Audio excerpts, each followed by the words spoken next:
Hey guys, thanks for stopping back to the channel. This is basically part 3 of the Saab 9.3. Part 1 was what? Resurrecting it from the leaves and the weeds and stuff, I guess? Part 2 was a catastrophic oil change. This here, I think, is a power steering leak. Oh, and I got that on camera. Great! This is part 3, and it's basically reinstalling the headlight that I took out to refurbish. That didn't go so well. Okay, that doesn't go there. Alright, I'm getting it figured out. We don't have a headlight. This goes on top. Come on! Okay. Now what's your problem? What's your problem? You'll kind of see what that's all about. Gonna go ahead and put the inner fender back on, and yeah. So I appreciate you stopping by. I hope you enjoy the content I've been putting out so far. I really appreciate the new subscribers and things like that. The channel is pretty much in its infancy, but... Give it here, you big stupid baby! Ow! I really do appreciate everybody that's been subscribing and watching so far. Grab your cup of joe and sit back, relax, and enjoy. Okay guys, I'm going to show you what I did to this headlight. As you can see, it's still really foggy, but it wasn't. I had it polished, nice. You can see this crackling here. So I took some clear coat paint, painted over it, and immediately it hazed right up again because I didn't use the right stuff. I grabbed the wrong clear coat and started spraying, and as soon as it did, it hazed right back up again. And yeah, so I'm just gonna put it in. It eventually will need a new headlight. They're like about $200. They're getting harder and harder to find, but for now I have to get the car back on the road. Plus inside it was leaking, it was getting water inside, so I went ahead and put some silicone all the way around so that it will not do that again. So that'll help on the inside as well. As you can see, like, that's on the inside. It just always had water in it, and this is an OEM headlight. It's just you know, not very good. So anyway, that's why it looks this way. It was crystal clear. I had polished it, I had sanded it, sprayed it, and as soon as I did, it fogged right up again. But once it dried, it did come out better, and then I did polish it again. But as you can see, let me show you the comparison, you know, so that's obviously the way it's supposed to look. So let's get it in.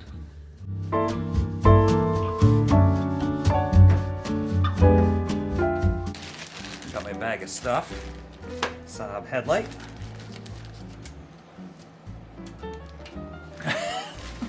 Fell down in there. Isn't that great? I'm gonna go ahead and make sure and look at everything here, because I don't remember how I put this in. Okay, I'm getting it figured out here. You know, it's been over, oh geez, it's been probably 3 months since I've taken this apart, and it's not really straightforward, so yeah. I'll push this wire back in. Don't need that hanging out.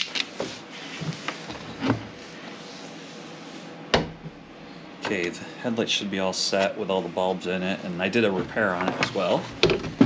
So I'm just gonna go ahead and plug this in. Oh, I gotta get the cap for that.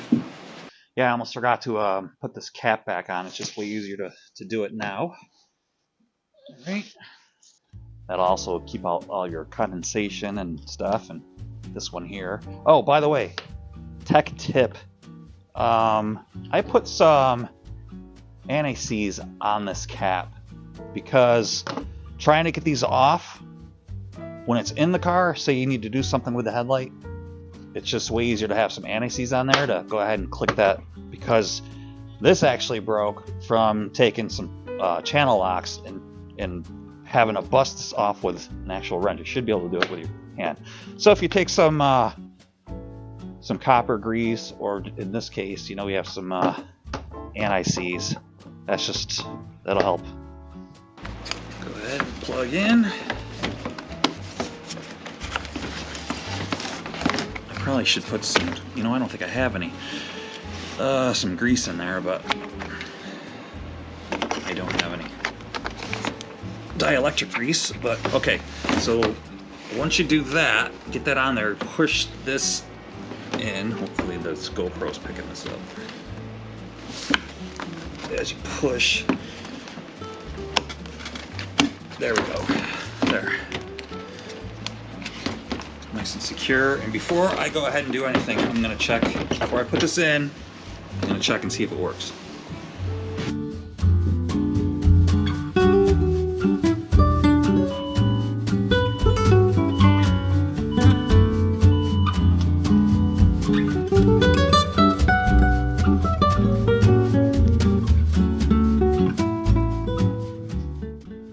And we don't have a headlight. We don't have a headlight.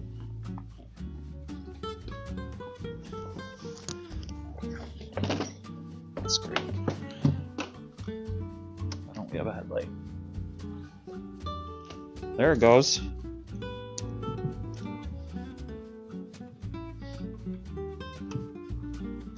There.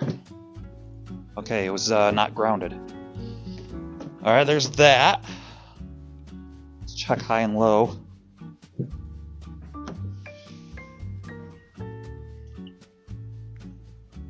Okay, we got high and low. Let's see if we got a turn signal.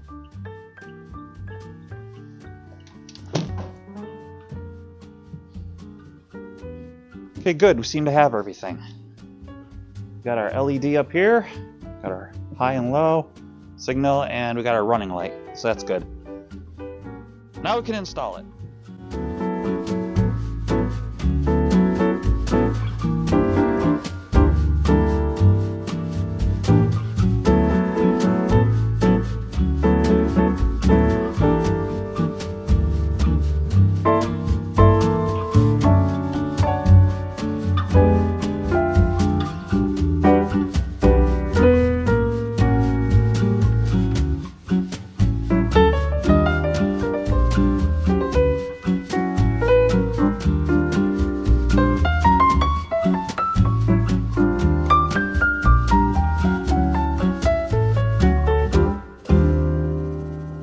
All right, you guys, I want to show you why, like, you really can't do this job without taking the bumper off like this. These are one of the most difficult headlights I've ever had to do. So you can't get right there. Let's see. You got to get that. And when you take the inner fender off, it doesn't do any good. You can't get at it. So you have to take this off. The bumper pops out. So see this here? See these clips?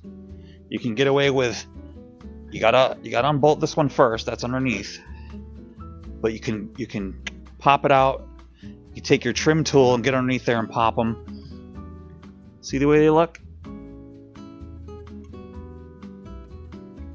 Just like that. So you guys understand how they work.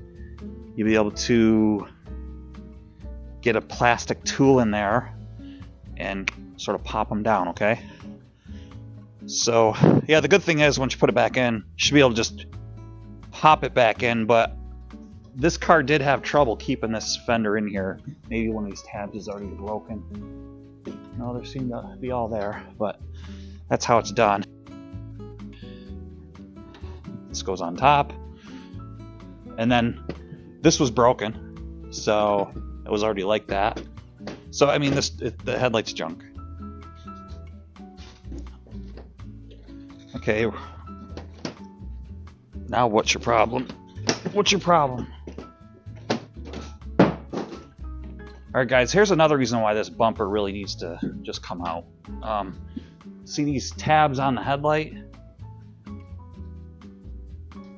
The bumper slides in there. So when the headlight is on and you're trying to wrestle it out of here, you just can't do it. You have to pop this bumper off. So if you might think that, oh, I could probably get away with it, nah, you can't.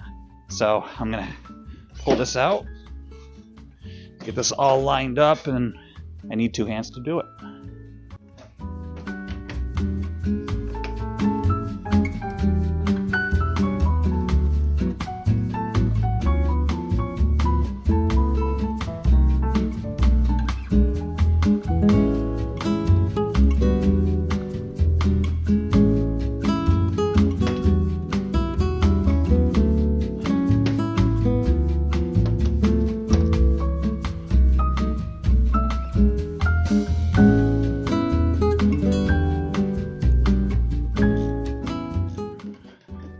just gonna leave it floating in there for now until I get this everything put back together.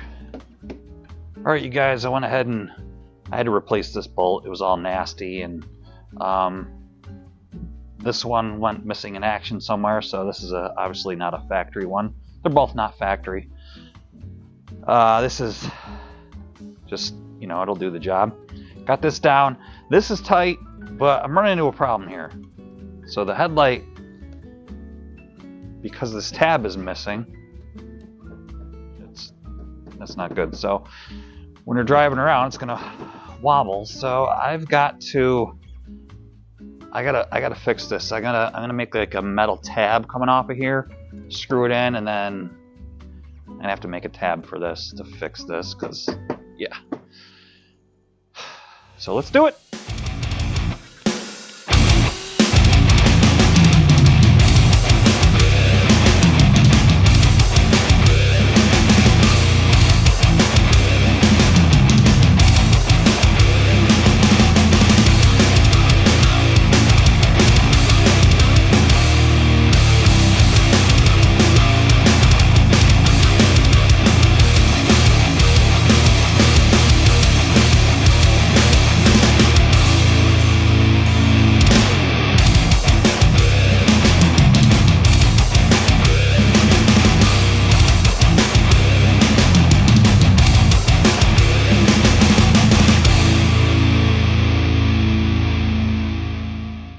All right, you guys, I went ahead and made this little bracket here out of some piece of angle metal that I had. And it's galvanized, so it won't rust, so that's good. So I don't have to worry about painting it, but check it out. Super, super solid. I mean, I'm moving the whole car. So cool. That's done. This is all buttoned up. This is all buttoned up. Time to put on the inner fender. And where the heck did I put it? It's around here somewhere. Get the wheel on, and then I got to vacuum all this junk out, and I've had the battery on charge, so hopefully that'll be good, and then get this thing out of here, get it washed and stuff. So making progress.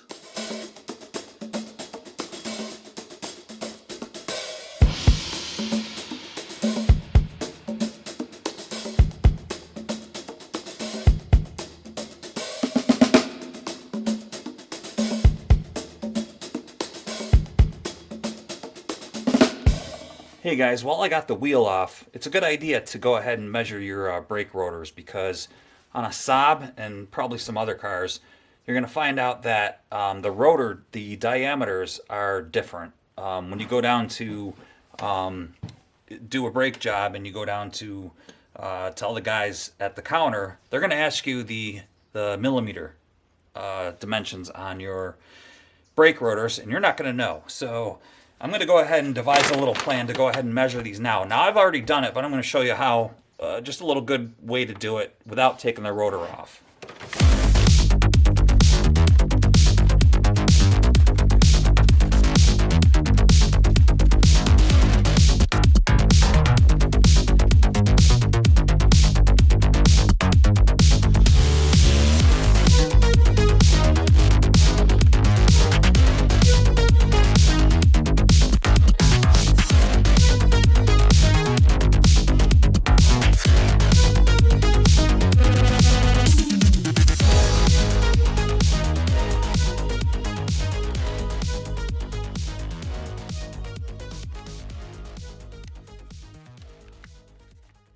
All right, now that we've got our dimension, I'm going to go ahead and mark it. Right there, and there. This is giving you a rough idea. Okay, we got centimeters here, and there's 10 millimeters and 1 centimeter. So we're going to go all the way up to, looks like we got 30. So that means we got a 300 millimeter brake rotor. So I'm going to go ahead online and see what my options are and make sure that my measurement is close. If I know that I'm not even close to what my options are, then my paper, I messed up somehow. So I'm going to check. You guys got your coffee? Good, because I do too. All right, we're on Advanced Auto. So, all right, let's go to Select Vehicle. Year, make. We got a 2008, in case you didn't know, yeah, Saab.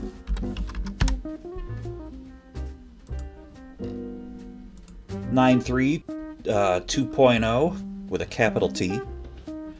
Incidentally, the capital T has the bigger turbo, the lowercase t has the smaller turbo, and I've never seen a 2008 with a 2008 and up with a lowercase t. I don't know if they make a smaller turbo in those. I have seen the lower or the earlier cars with a lowercase t, and never with a capital T. So I don't know. And we're gonna get two different numbers for smaller brake rotors. So I don't know what the significance of a smaller brake rotor and if it has anything to do with a lowercase t and a capital T. So if you know the answer to that, please comment. So let's go ahead and add that. All right, so here we go. Here's the rotors. All right, so we've got a rear. We don't need that. And there's just one size for the rear. So we've got two front choices. We've got a 302 diameter, and then we've got a 285. So the measurement that I took, what was it? Yeah, it was 300. So we know that the one that I'm gonna need is this 302. Not sure what the 285 would be too. If a lowercase turbo model would be this guy here. So yeah, if you guys know the answer to that, I'd be curious to know. So comment down below. But anyway, that's just a quick way to do it. So that way there's no surprises when you go to the parts counter, and that you can get your job done instead of going home, having to take the rotor off and bring it to the parts store, match it up. That's just something that I came up with. All right, we got some more to do. We got to put the wheel on and yeah, and button this project up. Let's get to it.